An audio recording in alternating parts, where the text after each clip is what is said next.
Rare Disease Ghana initiatives celebrate Rare Disease Day lightning with the aim to help people living with the rare disease condition that do occur by multiple factors that can be detected with the loops in the body.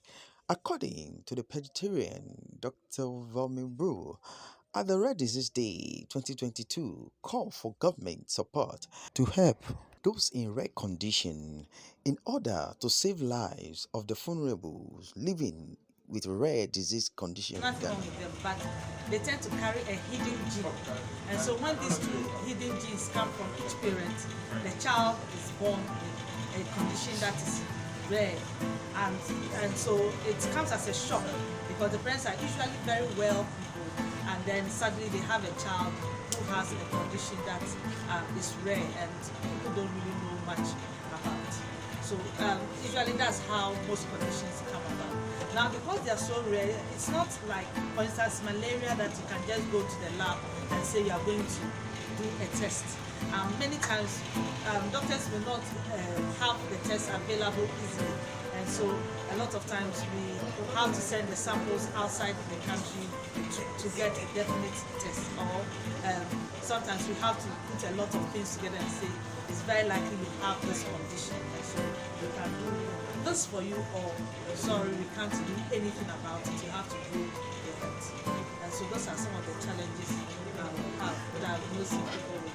Sometimes we can identify a person as soon as you see a person with a rare disease. You can sometimes look at the person's features and see that the person has a condition that's different from everybody else. Maybe the eyes are different, the nose is different, the head is different, or the arms or even the neck is different, and you can look at it and say, yeah, this person is different from everyone else. But then there are some conditions that are hidden, as in if you don't do a test, you don't find out. For instance, there are some conditions we call inborn errors of metabolism, meaning that they don't have some enzymes to digest certain things that they eat, for instance. And so in such a condition, you may only find out if you do a test to look for it. And that's where usually the challenge is, identifying what the problem is and then requesting the right test to determine what condition the person is. NGOs and groups going around and trying to talk to parents and to people about these conditions.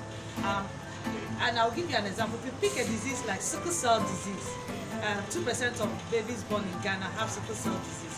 So we tend to think sickle cell disease is a common condition. But then you go to some countries and very few people have sickle cell disease, and so most people have never heard of sickle cell disease. And so the parents or people with such conditions tend to come together, form an association, and tend to then tell their story so that people get to hear about it.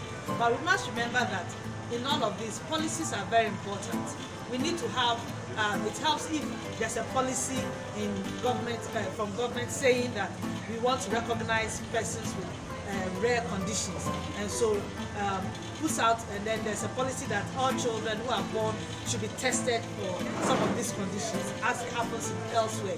All children, babies born are tested, and then right from birth they can tell you that your child has this condition, and so this will be your child's doctor, this will be your child's management, and then you know how to manage it. But we live in an environment where that doesn't happen. So what happens is, as the child is growing, or the adult, maybe he even reaches an adult age and then suddenly finds out that he can't do some things, goes to hospital and then is diagnosed with a rare condition. And then it hits the family because suddenly there's what's next.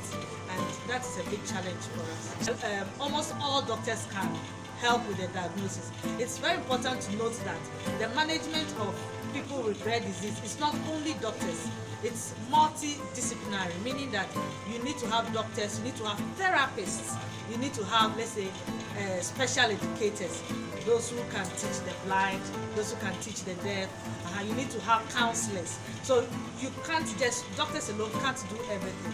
And sometimes that's the challenge you have.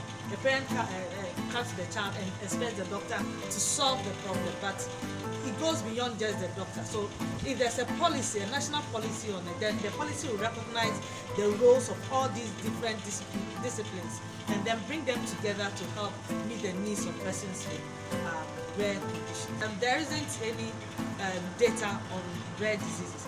However, we know that worldwide about 2% of the population will have one condition or the other that is considered rare. So some of them may be more common than others. However, we know that generally about 2% may have a condition that is worldwide that is considered rare, a rare condition. So in Ghana, I think one rare disease that is most diagnosed should be sickle cell disease. Yes, sickle cell disease is widely diagnosed by doctors across the length and breadth of Ghana. But then there are other conditions that should be diagnosed, like the inborn errors of metabolism that I was talking about. Children, people who have who do not have adequate enzymes. And we can talk about glucose 6 phosphate deficiency, GCSPD, always known as GCSPD deficiency. It's a very common condition as well, but many times people don't even know they have it. And then we can have maybe genetic conditions like Down syndrome. I'm sure you've all seen a child with Down syndrome and other syndromes as well. All these are very important conditions that need to be detected in persons living with rare disease. We have the newborn screening program. That one is quite cheap because you are doing it for all babies, so it's quite cheap. You put the machine in and it's easy to do that. But if you are picking just one child at a time to diagnose the child, that's when it becomes expensive for the family.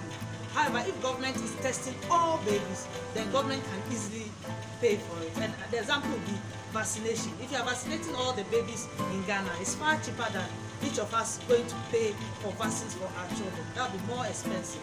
So newborn screening for conditions, rare conditions, is far cheaper if government is doing it for everybody. The effect actually starts very, very early.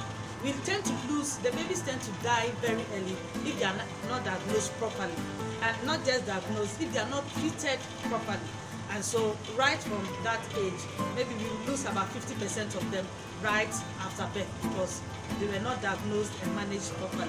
Now the other 50% then become a burden on the family because there's no support from society or from government. And so you find that the mother has to stop work and stay at home, and then they have to do this multiple visits to hospitals, to therapists, to looking for a school for a child. You have to travel long distances to just get a school, and then you have to get special, the child will need assistive technologies like wheelchairs and spectacles and hearing aids.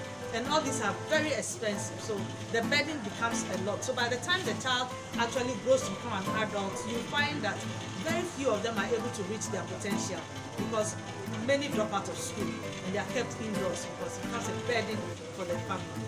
So those are some of the challenges right from birth and it's not managed properly. If there is your family has a history of a rare disease, they offer genetic testing for you before you choose to have a child. So you can make the decision whether you want to have the child if the child is at risk. If you having a child will put that child at risk of a genetic disease. And so those opportunities are there for the counseling and all that. So those are the important part of knowing if a person has a rare condition or not. And it's difficult, it's a difficult situation in our environment if the testing is not available for families, for instance, the families here who have children with genetic conditions. They would like to know if they are at risk of having more children with that condition. But then who pays for that test? That's a very expensive test. And so it is a difficult choice. No, now medicine has developed to the stage where they can even do gene editing. So for instance, if you have sickle cell disease, they can edit your genes to remove the sickle cell disease from it. But all these are a bit. Speaking at the event was the board chairman for RDGI, Mr. Joseph Abenney.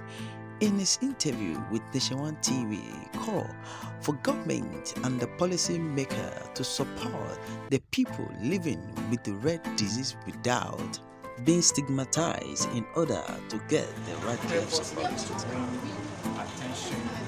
Draw attention from policy makers, governmental institutions, to the plight of persons who are living with rare diseases. Because we realize that the plight of these people have been neglected. We want to use this event, the lightning event, to draw attention from policy makers and people around the world to support persons who are living with this rare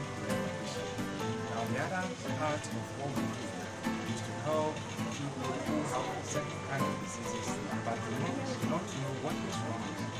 So what we do is that we try to solve the family, help them with their testing so that those conditions can be diagnosed. When these conditions are diagnosed, we are able to seek cure. If cure is not readily available, we help them to source for family so that we can get the right care and support for these people that we have in our society. Personally, as a board chairman, what I would want to ask is to help and draw attention from government, Ministry of Health, Ghana Health Service, and the various agencies within the health ministries to come in and support these missions and this organization so that we can help and support those who we are all together. It's not only COVID that affects us. You may not know your son, your daughter, or you yourself may have a child or someone in the family who does not even know that he lives with disease. But with your support, we will be able to go out, diagnose, care, and treat these diseases. What we also do is to support them to subscribe to the National Health Insurance Scheme. However, the scheme does not support all conditions. Normally, the consultation services are catered under the insurance scheme. However, because these are rare diseases, we do not even know what is wrong with them. So it becomes difficult for the scheme to support persons in terms of their lab examinations, investigations, and all that to determine what is wrong with them. So yes, we encourage them and we support them to register under the scheme. However, the National Health Insurance Scheme does not cater for the conditions that we have left to cater for in February. Before we organize the lightning event, we have series of events, we have symposiums, we have media engagements, so that people, especially in Ghana, will get to know about rare diseases. Sometimes you get to see people who are suffering from one condition or another, and we may be wondering what is wrong with this person. So if all of us come together, we will be able to support those who are living with rare diseases, especially the caregivers. The parents may not have rare disease, but their children may have. They have issues because they are unable to go to work. They have to care for their children.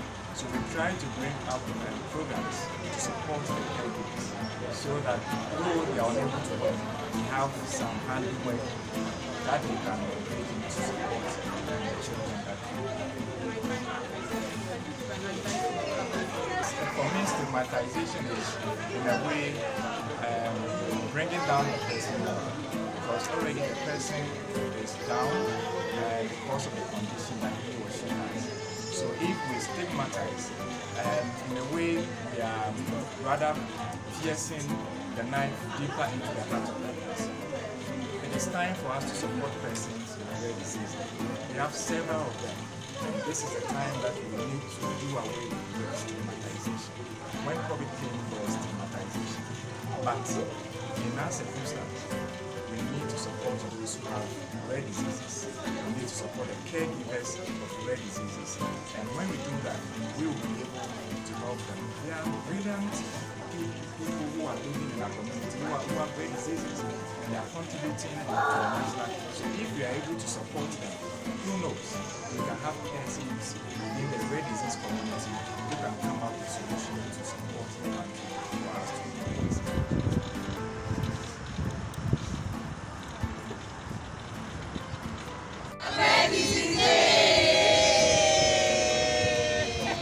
Thank you.